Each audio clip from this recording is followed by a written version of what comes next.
very good evening to everyone, all our ICC participants, as well as everyone else, all the educators who are going to be joining us and are joining us. Um, 6 months into the pandemic, India's 300 million plus youth, 1.5 million schools, 40,000 plus colleges, and 1,000 plus universities are still struggling to come to terms with the huge disruptions in the Indian education system. Therefore, Mindler ICCC, in collaboration with Education World, brings to you an insightful panel discussion on building sustainable school, college, industry partnerships to help you better understand these challenges and provide collaborative solutions.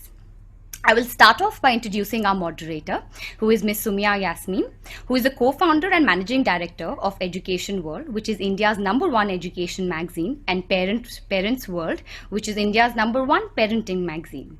An alumnus of the Asian College of Journalism, she has written extensively on challenges confronting the Indian education system and is also the author of the best-selling 101 Great Universities of the World. We welcome you, Sumya, and so do we welcome all our other panelists. Thank you, Isha, for that very generous introduction. It's my pleasure to welcome our distinguished panelists and attendees who have logged in from across the country to discuss and debate ways and means to build sustainable school, college, industry partnerships. Let me begin by introducing our expert panelists. I begin with Ms. Swati Munjal. Swati is Director, Strategic Initiatives and Student Engagement at DML Munjal University, founded by the Hero Group and mentored by Imperial College London. An alumna of Lady Shri Ram College Delhi and Cornell University, Ms. Munjal has vast professional experience in fields ranging from financial restructuring, consultancy to the high technology products, businesses. She has worked with PricewaterhouseCoopers, Whirlpool in the US, in her family's business Samtel. A member of the FICCI Ladies organization, he's also a trained Kathak exponent. Ms. Munjal, welcome to you. Thank you, Soumya, for having me here today. Our next panelist is Mr. Sudhakar Rao. Mr. Rao is Director Branding ICFI Group, which includes 11 ICFI universities, 9 ICFI business schools, 7 tech schools, 7 law schools, and a huge distance learning program. An alum of IIM Bangalore, Mr. Rao has worked in branding, marketing, corporate relations, international operations in the textiles, food, and education sectors, where he has launched many brands. He's also the co-chair for Education Subcommittee on FICCI Telangana State Council. Mr. Rao, a warm welcome to you. Good evening and thank you. Our next panelist is Mr. Manan Choksi. Manan is Executive Director of the CBSE affiliated Udgam School for Children, which is ranked Hyderabad's #3 co-ed day school in the Education World India School rankings. A commerce and law graduate of Gujarat University and qualified chartered accountant, he also manages the CBSE affiliated Zebar School and 2 preschools, all in Ahmedabad. These institutions have an aggregate enrollment of 7,500 students mentored by 600 teachers. An ardent advocate of integrating technology in education, he has implemented cutting-edge tools in education to solve real-world problems. Manan, warm welcome to you. Very good evening to everybody. Our next panelist is Vipul Solanki. Vipul is Director of Nest Academy, India's premier provider of career-oriented study programs. Over the past decade, Nest Academy, in collaboration with several recognized universities in India, such as University of Mumbai, has provided career management programs, career-oriented programs in events, sports management. Nest expertise is in providing well-structured curriculums that combine classroom instruction with real-world practical application to enhance students' employability. Vipul has played a key role in establishing and strengthening industry-academia partnerships in Nest Academy. Welcome, Vipul. And I'd also like to extend a warm welcome to Bhavin Shah, CEO of Education World. Okay, ladies and gentlemen, so let's begin.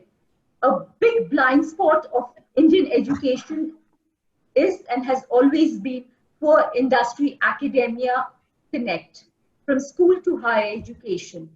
Over the past 7 decades, I'd be not wrong in saying that India's education policy formulators, the academy, teachers community have egregiously failed to overhaul syllabuses, curriculums, and pedagogies for the country's 1.5 million schools, 40,000 colleges, and 1,000 universities to adequately fulfill the needs of academia, government, industry, commerce, agriculture, or the services sector. The result of this disconnect is the phenomenon of unemployable graduates. According to the Delhi-based Aspiring Minds, 70% of graduates of India's engineering colleges and 85% of arts, commerce, and science graduates are unemployable in Indian and foreign multinationals. In fact, a very recent study conducted by the PhD Chamber of Commerce and Industry with support from the Union Ministry of Science and Technology gave industry-academia linkages in India a score of only 4.7 out of 10. Ms. Munjal, I'd like to begin with you. What do you believe are the causes of this deep and widening industry-academia disconnect? And do you see the phenomenal growth in the promotion of new genre private universities such as VML Munjal as being a game changer and beginning the process of deepening engagement with industry?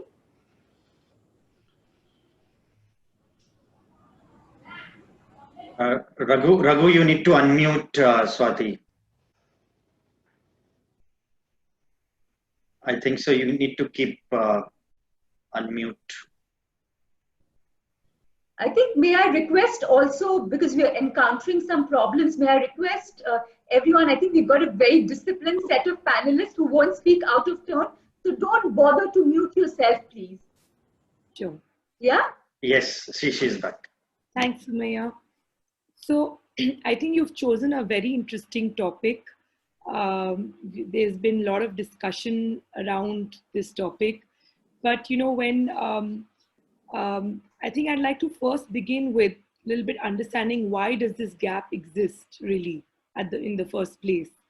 So we go back and look at it from an industry perspective, and we look at it from an academia perspective, and we see that in history, if you go back and see how academia was basically operating and how industry was operating, industry really thought of academia as being too theoretical and not being practical. And academia thought of industry as a money-making business, and looked down upon them. So I think the gap really existed with both sides never working with each other, or collaborating and working really in silos. I think over the years, when there have been enough evidence, examples, and stories where leading universities or leading corporate infrastructure has been developed with each other being there. So, for example, if you pick up, some centers, like you pick up Bay Area, Boston, across the world, even if you go, looking at it, and really, I think in terms of higher education, those we are learning a lot from them, and they are learning from us as well in some ways.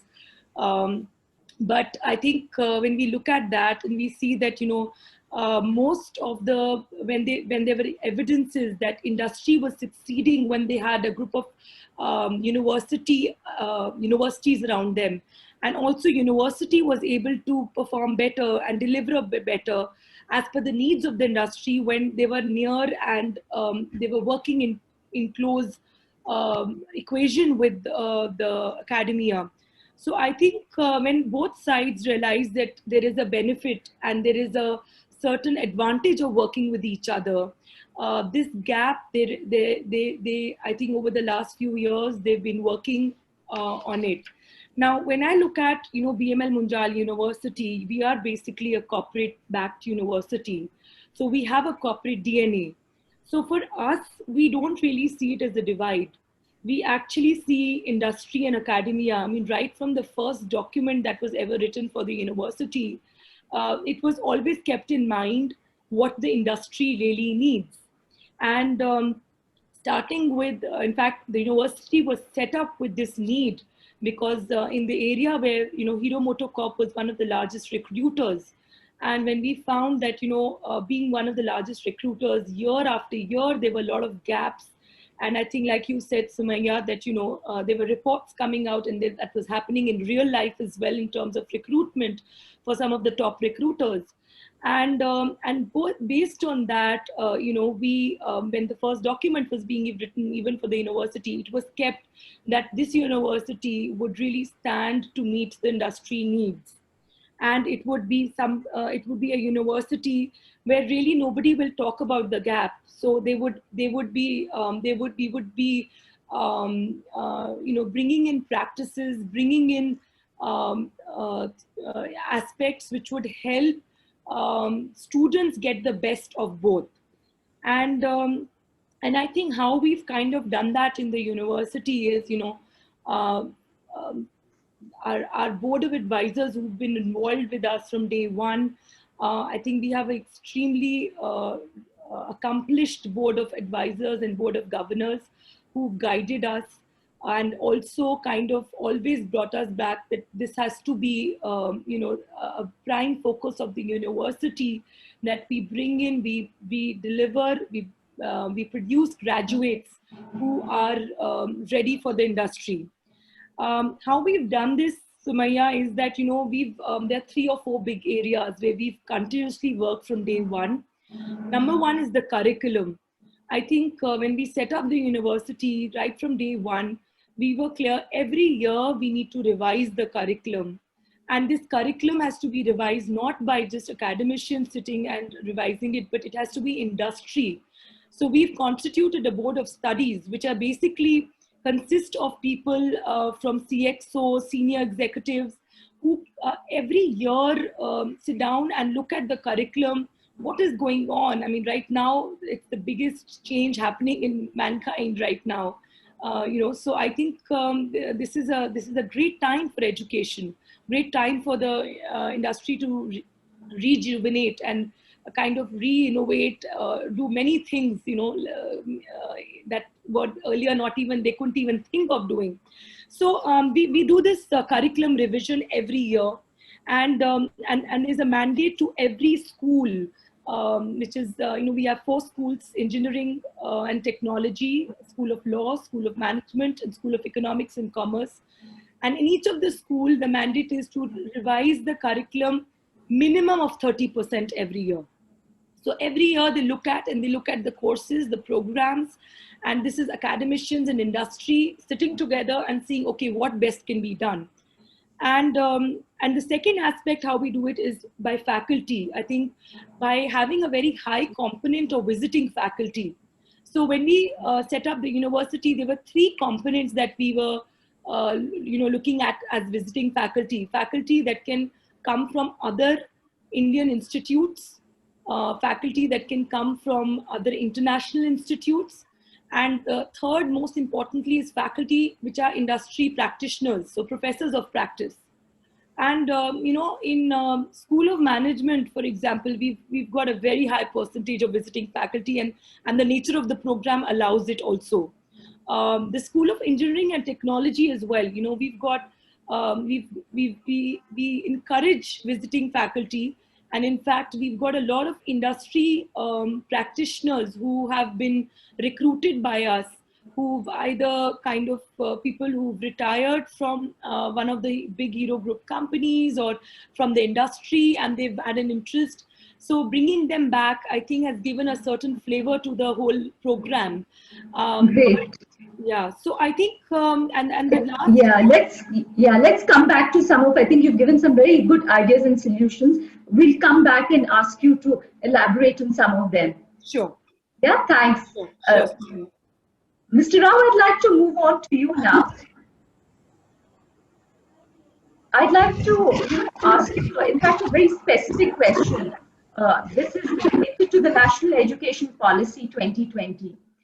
In my opinion, NEP 2020 has failed to mention or address this lacuna of Indian education and stress employability or the job readiness of students, and how education can be made relevant for not just students but also employers.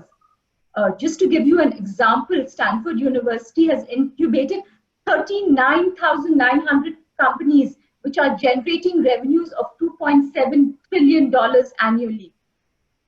Can you throw some light on, why NEP 2020 has omitted this, and how you think that this can be rectified, and how we can build a strong industry academia partnerships? Once again, good evening, Samia, and also good evening to all the attendees. A large number of them, I believe, are there. So thank you very much for inviting me. Industry academia partnership and the lack of it, or insufficient partnership, as we say, is an age-old problem. It's not something new. I think historically, we moved from what is called a scarce supply of education to people. Within India, if you take, a select few people were getting this privilege of education. And from that, we moved very quickly to mass production when we increase the enrollment ratios and set up various schools and colleges. It suddenly went up in terms of gross enrollment ratios, and therefore the systems that were required to actually bridge the gap and make it more meaningful was lacking. And also, even after establishment, there was no sufficient technology support to actually scale up the partnerships and take what you call leveraging the partnership itself. So I think today we are in a position where we can leverage that, and we can do it in a beautiful way if there is a will on behalf of the institution as well as on behalf of the industry to make the most of it. Having said that, I'll come to the NEP 2020. The National Education Policy does not directly talk about what you said, but then there is an indirect mention of it in terms of establishing, especially for the higher education institutions, the National Technology Foundation, National Research Foundation. While the implementation tone has not been there, that's the reason many doubts are arising. But in my view, they're going to fund these foundations quite a bit. If you have National Research Foundation, National Technology Foundation, and money as a fund given to higher education institutions, especially say government institutions, for example. Even now, MHRD funds IITs and other institutions to enter into industry academia partnerships, and that is going to lead to several kinds of benefits. I'm sure more in that direction the government is going to work. For example, the funding that has been increased to IIT Madras is about nearly 300 crores to encourage innovation and strengthen industry academia research. Similarly, the fund releases that are happening to all the NITs has actually gained multifold. So therefore, that support for research, support for collaborations is just going up. And even from private sector, various organizations in, say, banking sector having tie-ups with various institutions to come up with fintech solutions by tying up with engineering colleges or tying up with business schools. I think it's going on. One example is HDFC. But yes, national education policy could have been little more explicit in this area. It is going to definitely happen, I believe. But when it comes to implementation, I'm sure it'll take up.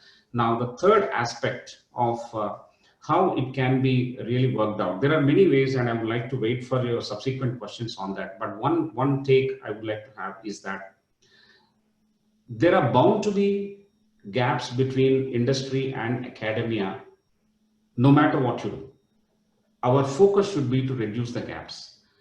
The gaps are arising because of the linear model of learning that we have in academia.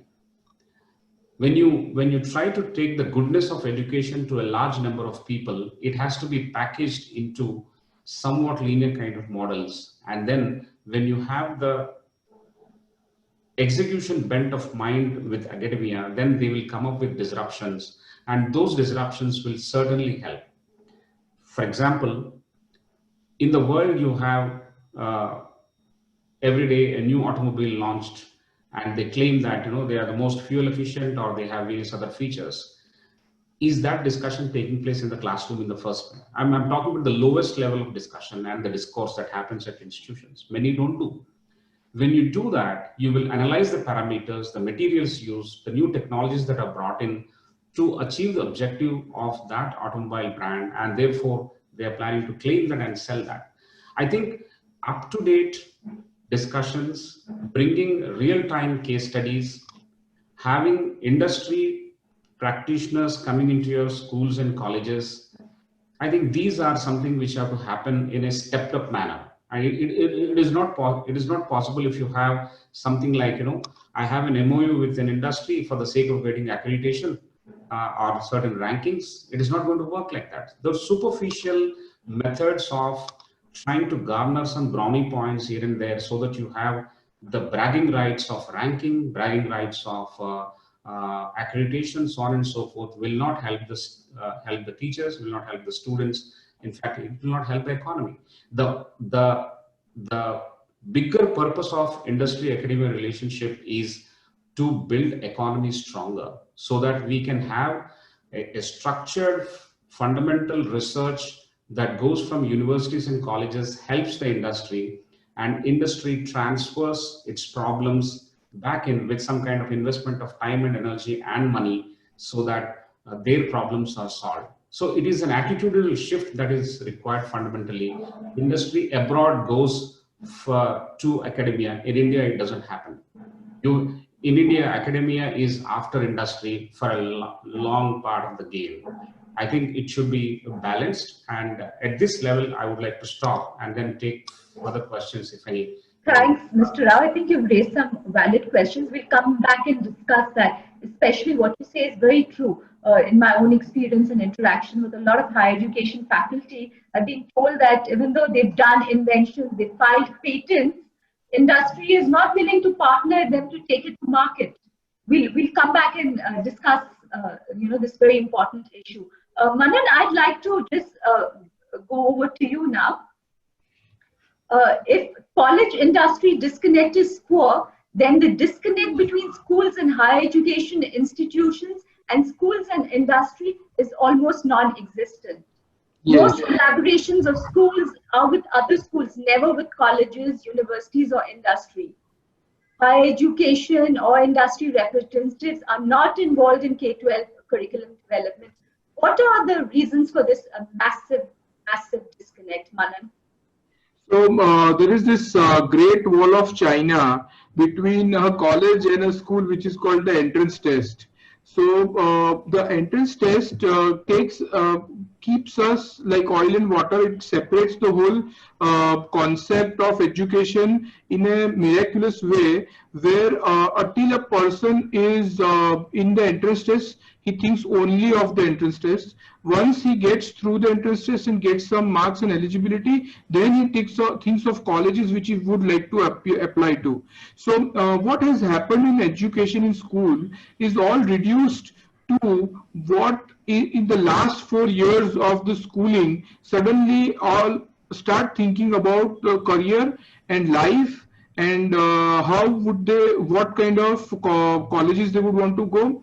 And there is this life-changing decisions which are taken in the last, I would say, last year of the school. Okay. Now, if you really look into this whole concept, people don't choose schools based on the pay packages their children get eventually.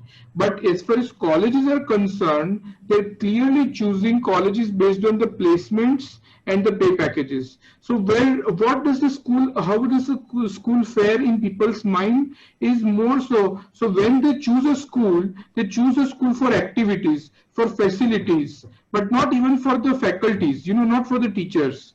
And once they go in the secondary mode, once they are older, suddenly they have so much priority of college admission that they forget everything, and then they focus only on entrance test. Many students move on to dummy schools, so it's a far cry. If I would say that my students get into engineering, in fact my students do get into engineering, but for the last 2 years of their school they go to a dummy class. So if you really think, why do they go to the dummy class? Because they have this entrance test to appear, and in which whatever they learn at school is not measured. Only their paper is measured, which they submit for the entrance exam. So if you really think of it, there is a massive disconnect between the college and the school, because we don't prepare students for the college, we just prepare for the entrance exam. Now the entrance exam is able to measure only a part of a human caliber. So they may crack the entrance exam, but they may fail in life. We have created students we are very proud of who succeed in life, no, even if they fail in entrance exam. But unfortunately, those do not get admission in the best of the colleges because of this, I would say, a wrong way to measure human caliber. So having said all that, what I think is what missing is the students' exposure. Parents tend to protect so much. A well-to-do parent protects the students so much from outside world that students are unable to make their own choice of their career till it is too late. Till it is too late, they just go guided by what the parents expect of them, and eventually what happens is they realize that it is not the career of their choice.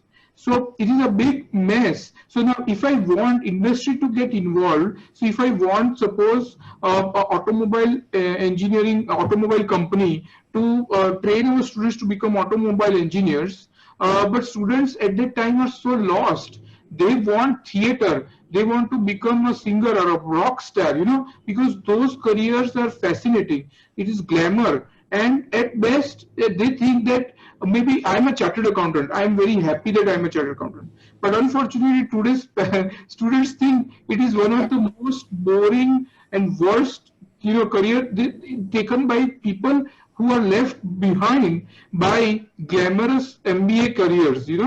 They are taken by chartered accountants. So there is this huge misconception among students, and they have this entrance, they have this short-sightedness, and there are a lot of issues.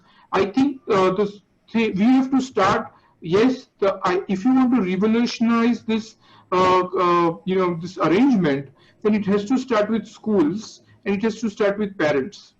Okay, thanks, Manan. And by the way, the Indian CA exam is one of the toughest in the world. So you've done all right. Yes. Let me go over to you, Vipul. Vipul, Nest has pioneered some introduction of some very innovative professional career-oriented programs in universities. In your experience, what is the reason for academia-industry disconnect, and what are the ways and means this can be bridged? Especially, I'd like you to focus on how faculty can be trained to deliver industry-connected programs. Firstly, very good evening, Soumya, and thanks to the entire team at Mindler Education World. Good evening to all the attendees and the respected speakers as well. I'm happy to see this very interesting topic that is being taken for a discussion today. And there is a need to discuss it at a frequent intervals at multiple forums and platforms. What I think is, in continuation with what Swatiji said, Sudhakarji said, and what Manan sir also mentioned about, in continuation of the same, what we feel is like in the last decade or so, India has, witnessed phenomenal growth in multiple sectors. As compared to the previous decades, the current development in multiple sectors, like be it communication, digital marketing, be it events, sports, interior design, other designs, fashion design, be it data science, etc. So there's been a quite extensive progress that the industry has seen, multiple opportunities that they have been able to take up. So many startups have come up, and because of that, there is a high need for educated professionals in that area. But when they, get in touch with the institutions for hiring, many of the occasions they are not able to find the apt candidate. So on one side, we see there is a high unemployment numbers that we see, and on the other side, there are hungry corporates who are not able to identify the good apt candidate for themselves. This is I think an area which is need to be discussed. I think every 2020 has so the right philosophy where there has been kept a huge room for practical approach. The industry readiness approach has been recommended. We in the year 2000, when we conceptualized our institution, we had kept this structure in mind that we want to focus only on the unconventional areas and bring those unconventional areas into the mainstream. So we started discussing with multiple universities and bodies in the country. We developed curriculum syllabus in consultation with the industry. And we started bringing the masters, bachelors, and the postgraduate programs in various specialized area like event management, sports management, and multiple. In our past learning, because the subjects are very industry oriented, and in our conventional past, if we see, there has not been big evidence of having this collaborated approach. We had to start everything afresh. There was a lot of experimentation that has been happening. When we started approaching industry, I was very glad to share that yes, industry is also willing to wellness, but it's the question of who takes the first step. So we had been in connect with the industry, and there has been, along with the curriculum, we have ensured that the student is being taken up on an equal number of hours as equal to his theory. He is being spending time on field. So till the time he doesn't go on field and see the setup, for example, for event management, he doesn't see the setup, the backstage management, the audience management, the technical systems and things live by himself and get hands on it. It's very difficult to have the application side of it driven to him. And hence the requisite quantum of attention needs to be given on that part. And I feel that in the last year, if we see our data, we had around 2.5 lakh hours of students working on the industry that was delivered. So that's a huge number, when we see. So industry is really waiting for us. And when we have these discussions with the industry, when we collaborate with them, I see a huge possibility. Even what Manan said, the student at an early age, I'm completely in agreement with him that at the age of when he's in 6th or 7th standard, I think there's an abundance of information that he's exposed to due to the digital connect that he has.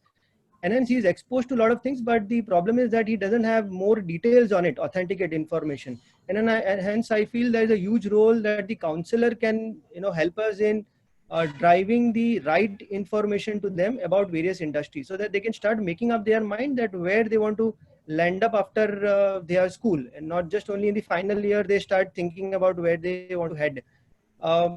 In terms of coming back to your question of faculty, yes, it's a challenge. We have been having conventional format of faculty, but currently in our setup, if you see, we have more than 60% of the faculty who are from the industry. Those guys are not as such faculty a faculty which we generally have been seeing.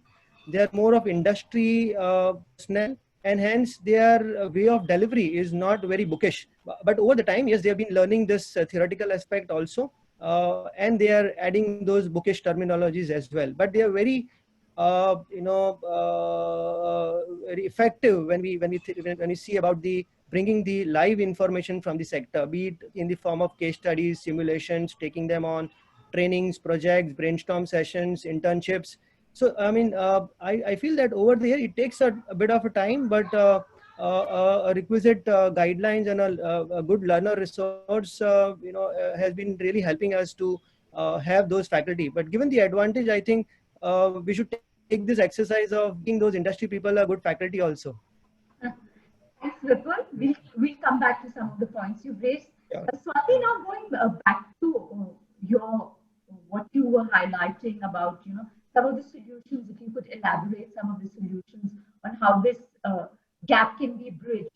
And I want you to highlight not just between industry and academia, which is higher education, but also how bridges can be built between school and higher education institutions, and some of the concerns which Manan raised about, the whole college entrance phobia and this whole industry. So is that a kind of impediment to schools and colleges working and partnering and working more closely together?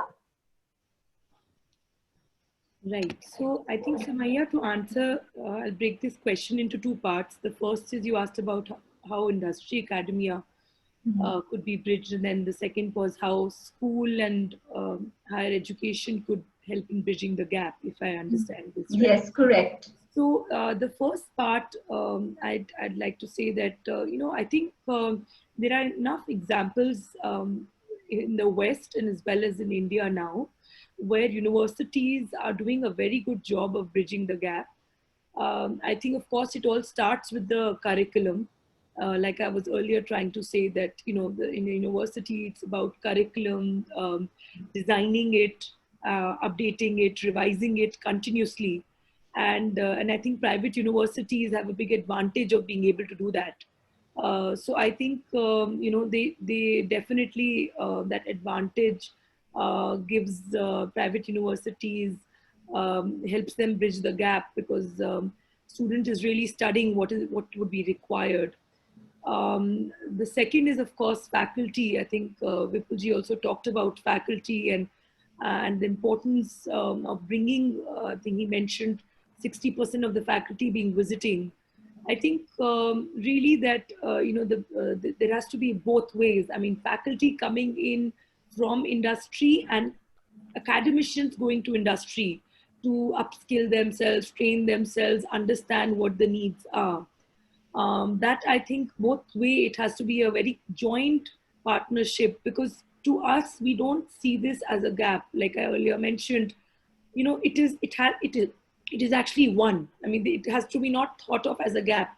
And I mentioned that being a corporate backed university, we've from the day one, we've actually thought of everything we do. We look at it very closely from an industry perspective.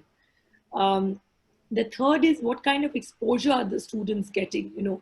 How much the skill, of course, the skill perspective story, and I think that debate will continuously go on, that universities have to work on upskilling and improving the skills for the students, which of course they need to. But I think various innovative ways have to be thought through on how to do that. Internships are a standardized way, but I think now we are seeing that working while studying, in fact, NEP talks very beautifully about how students can multiple entry, the concept of multiple entry. And I think that's a very innovative way of trying to integrate industry and academia, because you can go in and out of industry and academia and, get that experience.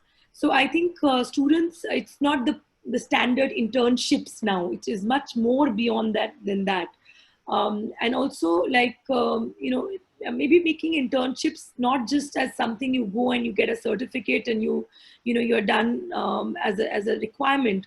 I think the concept of practice school, which was started by MIT and then followed by BITS Pilani, where really the practice school is, it's a very serious effort, where by the faculty and by the student, wherein it's not just an internship where you go, but it is part of your program, integrated, graded. Faculty spends time with the industry to decide what kind of internship projects should the student get. So I think like I must say that the recipe is the same. We just need to keep innovating it. So it's curriculum, faculty, and the industry internships. It is the same. It's not going to change. It's just that you have to, the way you implement, the way you execute, the way you think about it, the way the team is made to think about it from the top to the, and how it's articulated to the students. Because like Manan was talking earlier, that students are very pushed by the parents. I think earlier today also I was talking about it, that parents are just looking for those high packages. They don't really care about learning. Their main interest is my child going to get the highest package? Is my child going to get a job in Google? Is my child going to get a job in Microsoft? And I think, and a lot of times then the universities are actually pushed to also, because, I mean, even schools for that matter, they have a big kind of internal discussion that they can't be driven too much by that. They have to respect that they're training students for life and for careers. They're teaching them to fish, not just to catch the first fish and go out. So I think it is it's a very important concept that universities have to teach students to fish for life, not to just get the first job and the first package and be out. And that's why the career guidance and strengthening that in universities is very important. I think I've taken too much time, Sumaya, so I'm going to just one last thing. Yes, if you could wind up, please. Yeah. So I'm going to say, even in the school, I think the same thing applies. It's nothing different. That the career guidance has to be strengthened. Parents have to be brought into the loop, so they stop pushing the children to take up careers. Because I think that really era is over. I think if you would lose, you can't progress if you're thinking like that. So thank you, Sumaya. Thank you. Mr. Sudhakar, if I could just go over to you now and address the question which you had earlier yourself, I think, posed, was about India Inc., which bears the brunt of reportedly the highest employee training costs worldwide, is very aware of the need for deep industry academia connect, but it's doing very little to bridge the gap in terms of endowing institutes, labs, research centers. Companies like TCS and Infosys have set up their own huge universities rather than collaborating greatly with education institutions to train students while they are learning for their jobs. Sudhakar, if you could address that. Yeah, I think a system of enmeshing industry with academia has to begin, I think, with industry. If the industry thinks that they have learned everything and they don't have to actually go back to school, then they are making the biggest mistake. I'm taking a risk in saying this. The risk is that a lot of academic institutions do not actually call the bluff of industry for the risk of affecting their placements. The closest to the emerging young Indian is the institution, the teacher, the faculty members. If the industry is really bothered and is preparing for handling this young Indian, then they should be working very closely with the institutions. But I don't think they seem to be doing that. They are worried about spending a lot of money in the training and development. They are worried about giving the reports of there is a misfit, these people are not employable, so on and so forth. I think they are like, mother-in-law kind of tantrums. That should be avoided. I think we need to enmesh very clearly and take the responsibility. The entire number of students that are being graduated from various institutions is for the benefit of industry. And if that is the mindset and the attitude of working in collaborative mode and going in and establishing some kind of partnerships, then things will change. For example, Infosys has got a leadership institute with them, and TCS has got an institute, Wipro has got, and several other institutions have, several other industries have got institutions within them. The industry professors or industry chairs should be actually teaching in the institutions. They should go and teach. If their own system in industry is not modified or changed to have an academic bent, then how can anybody expect that the emerging students should have an industry orientation or institutions should have an industry bent of mind? I think this is all theoretical if we don't come together. In my view, the industry should have parameters of evaluation if they go back to school, and that should be encouraged while they are working with the industry, some of the senior ones. And when they work with institutions in collaboration by actually taking a term or a semester, then they will begin to see the change that they themselves desire of from the institutions. That is one practical way of doing it. Otherwise, this debate is going to go on forever. Now, within the institutions, there was a discussion about practice school. Again, practice school is something very interesting. When ICFI started establishing the ICFI Tech, we established an academic collaboration with BITS Pilani as in Pilani. And then we started ICFI Tech. You know what we have done? The way you launch your program, that is the genesis stage of launching these programs is that you make a curriculum, go to industry, take the feedback, revise the curriculum, then make the program structure. That is stage one. Stage two, recruit your faculty members based on the program structures and say that this is the philosophy that we have.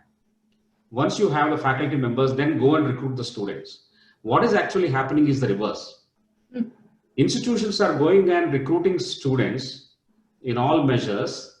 And if there are students, then they are going and recruiting the faculty members, because only when the students are there, you'd like to recruit the faculty. And when the faculty and students are there, then they will spruce up the building, where to sit down, where to teach, and labs and so on and so forth. It's completely wrong. The pyramid is reversed.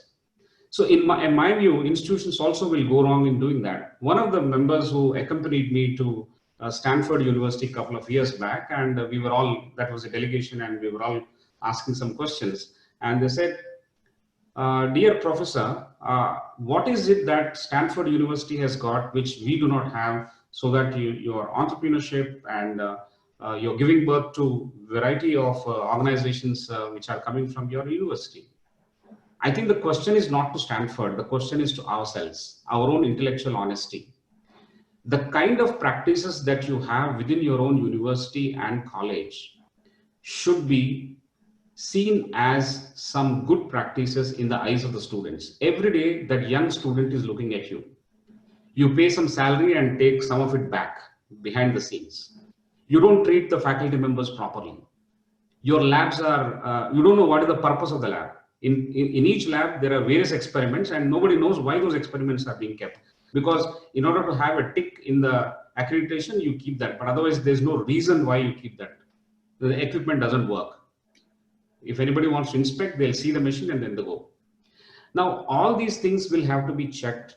And the question is to ourselves, am I entrepreneurial enough to actually give a rub-off effect on the students, and they also are spirited to invent something or start up something? The question is to ourselves and not to Stanford.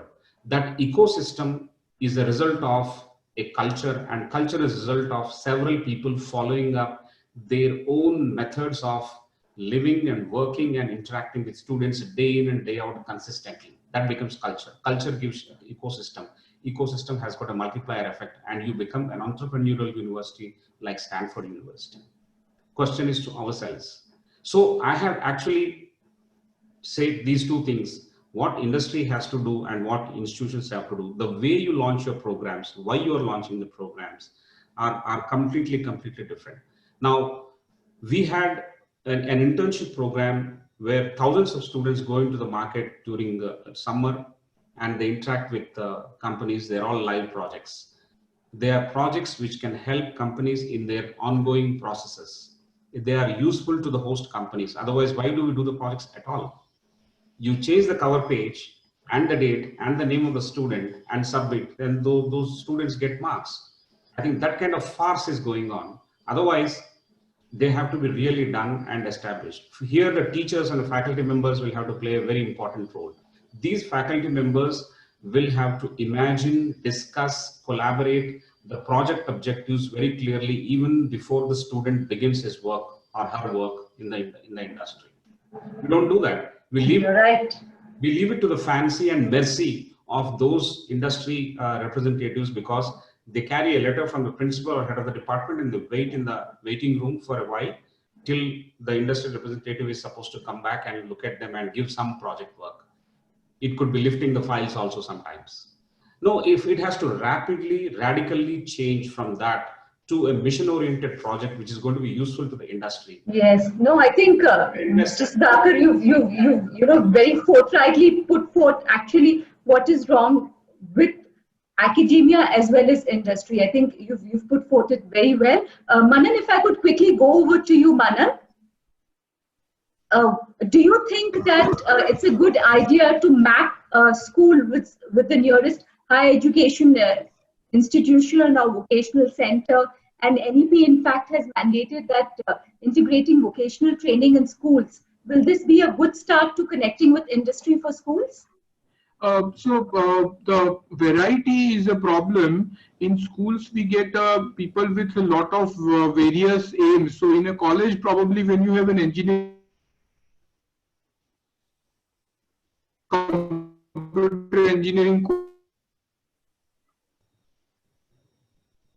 child will have a different thing. So I would suggest, rather than making a direct industry thing, more importantly, what we would require is any sort of exposure given to the child is advisable so that they can take good decision in life.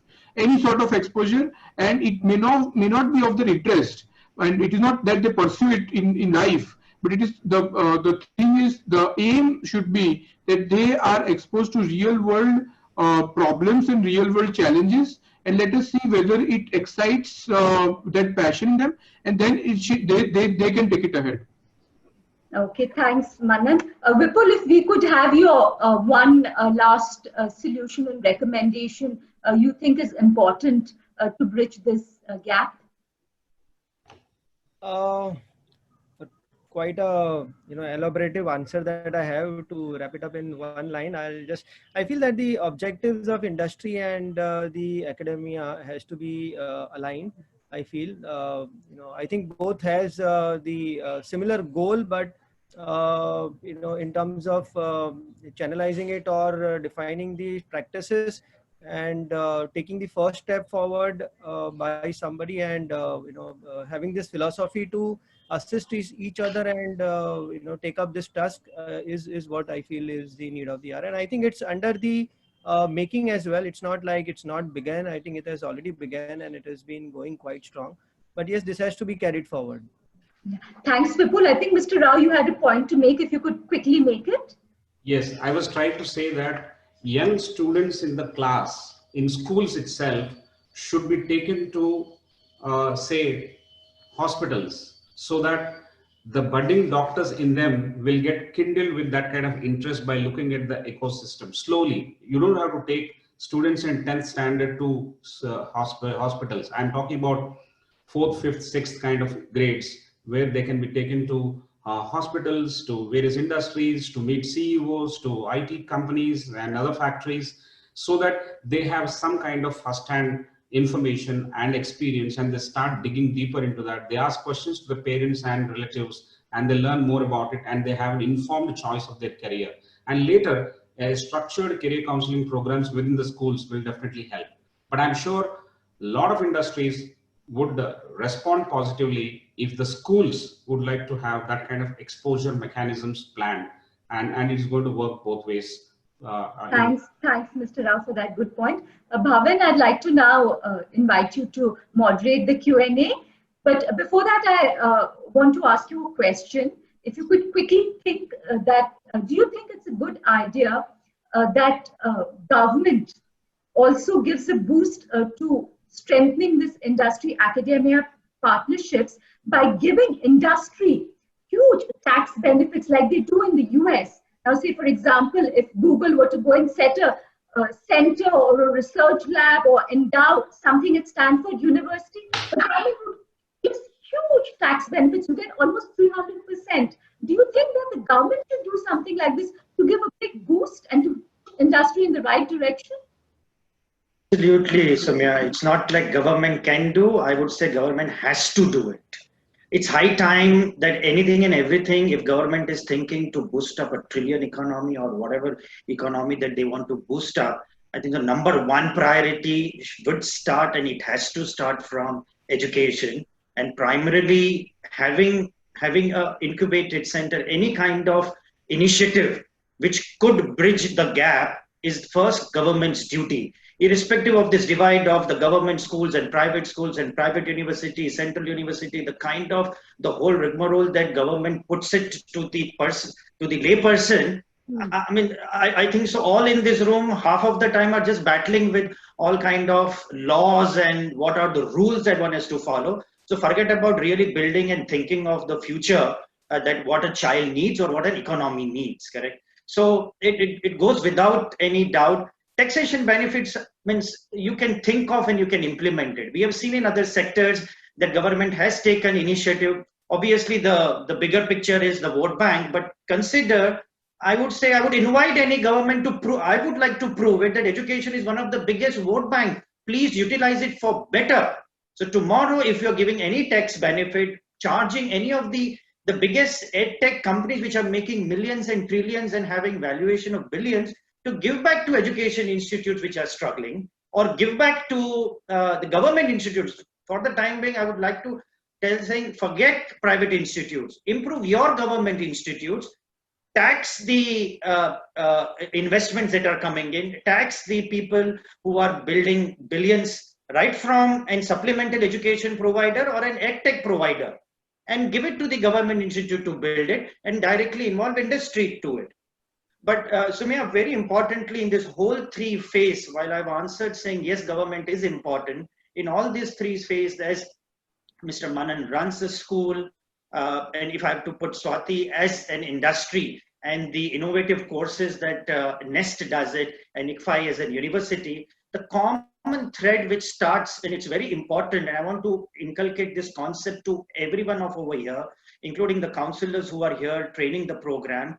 See, it's very important that we have STEM labs, we have physics, bio, all lab in the schools, in the college and university.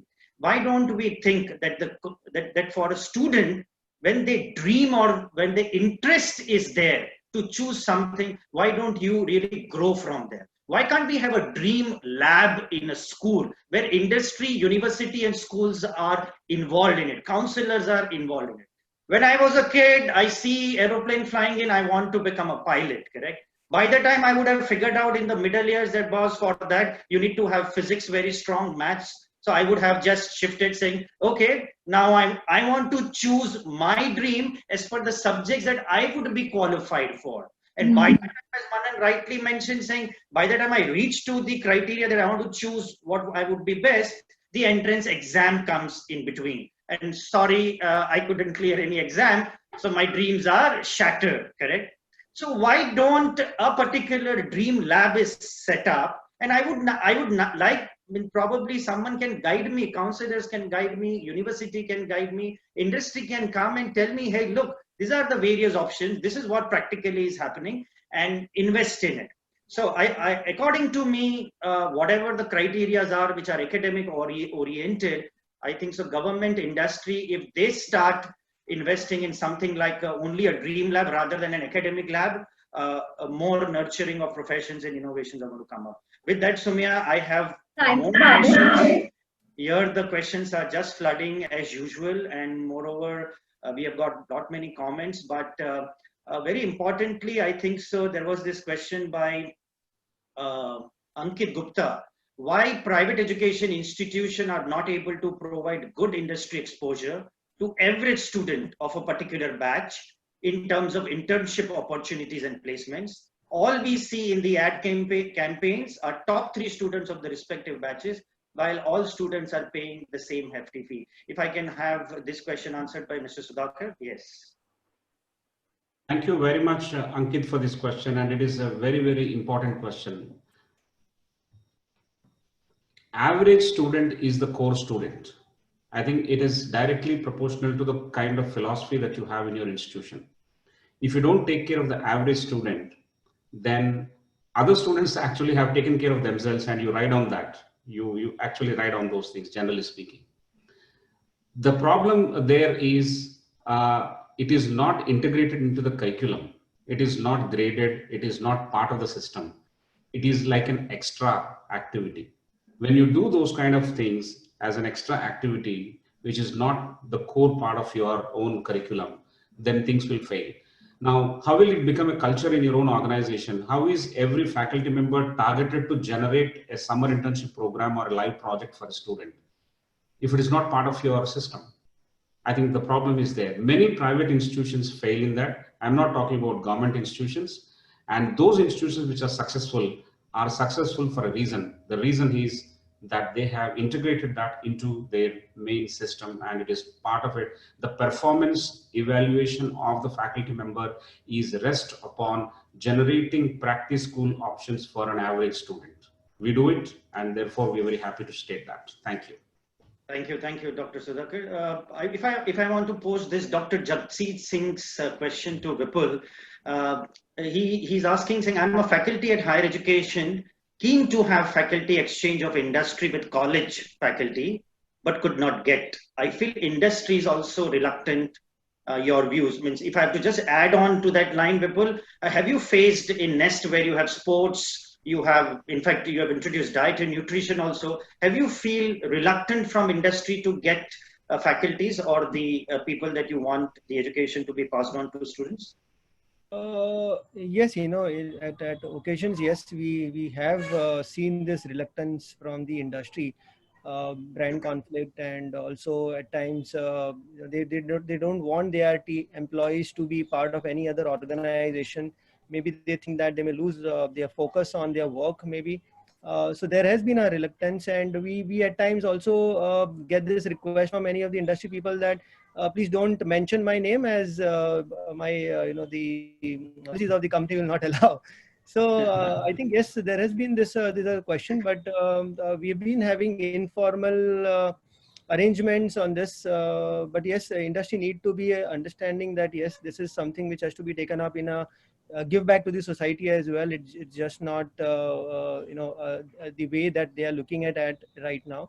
And many of them have been changing. We have certain arrangement with many of the corporate houses where they have willingly taken up this and they have calculated their this hours in their working hours.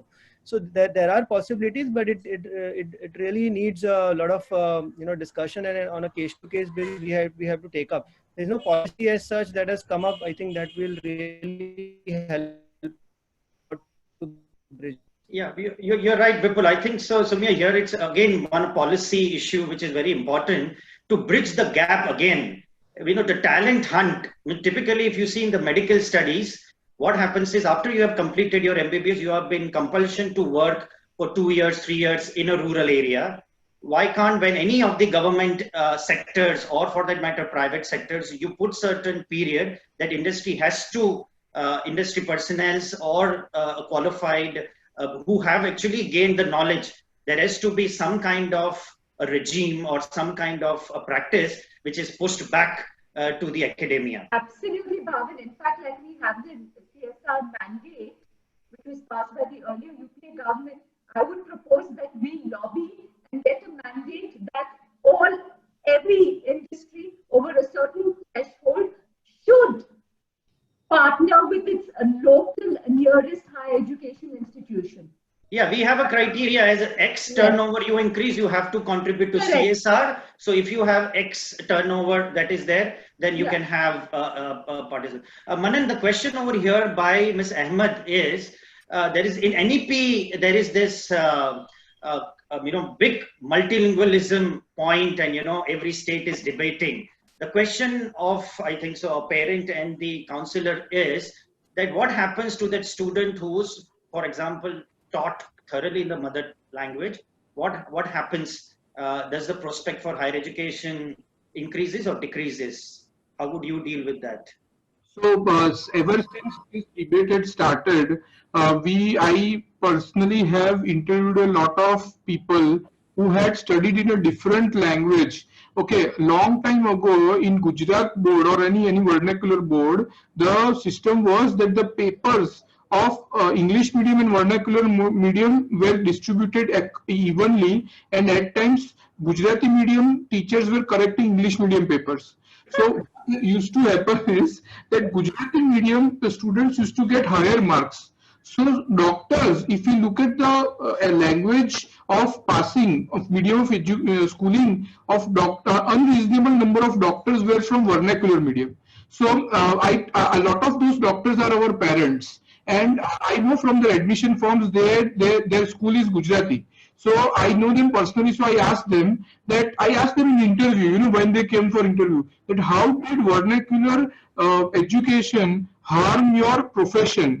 How did it harm you as professionally? Most of them said that it was psychological and it was not actual, because if our language was strong, we could take over English. But the problem was, many people said that if we had no confidence, then we used to fear to talk in public on a stage, even if we knew the subject, because our English was weak.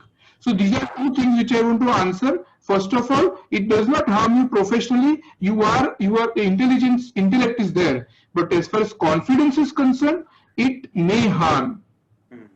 Interesting. It's a very good perspective on the intelligence and the confidence. Swati, my question, this is, I think, so you will appropriately answer, is from Omana Anthony. How to develop or create a respecting attitude amongst industry towards the institution and its interns. They take it as an obligation and allow internship, but do not help the interns to achieve their purpose. Yeah, thanks, Bhavin. I'm going to make this very quick in the interest of everyone. I think basic thing is that internship should not be viewed as just a certificate. There should be a clear goal set up by the industry and the academician on what they want to get out of that internship, which is what the practice school concept is actually about. If that goal is set up, then interns won't be viewed as cheap labor, but they would have a certain goal that they would actually help the industry achieve, and they'll get more respect. And in turn, the intern will get more value add as well. So I think there's a great merit in improving the whole internship process and giving it a fresh look. Thank you. Thanks. Yeah, see, I think so that has been a burning question always, as I think so Manan also posted, saying internship or the pay package, which typically higher education is largely the target. Means, the university is only known if at all they produce the best of the packages. If I can have the last question to be posted and anyone can answer, why? Means, there were certain only industries which were been known, and the degrees that are associated were commonly known as whatever, which we faced it before, that was the BComs and the BAs and the engineering. How an education institute, irrespective of school, college or university, can really inculcate entrepreneurship so that you have more innovation, you have more sectors, and people can have more choice. Manan, if I have to start, and then Sudhakar sir, I think so there's a good a bridge between a school and a university. Can there be a cell of entrepreneurship which could be levied right from school and then go up to university? Such initiatives are, several such initiatives have started at a different small level, but I think it should be done at a policy level, and it should be done with a roadmap of 10 years, because short-term things may start, but unfortunately the parents need to feel like the students need to be convinced that this is a good thing. And everything we do, student asks us one question: will we get marks? True. You have to answer that whatever entrepreneurship, whatever college link you are saying, will get marks, because it's that currency they talk about, that's they understand. Sure.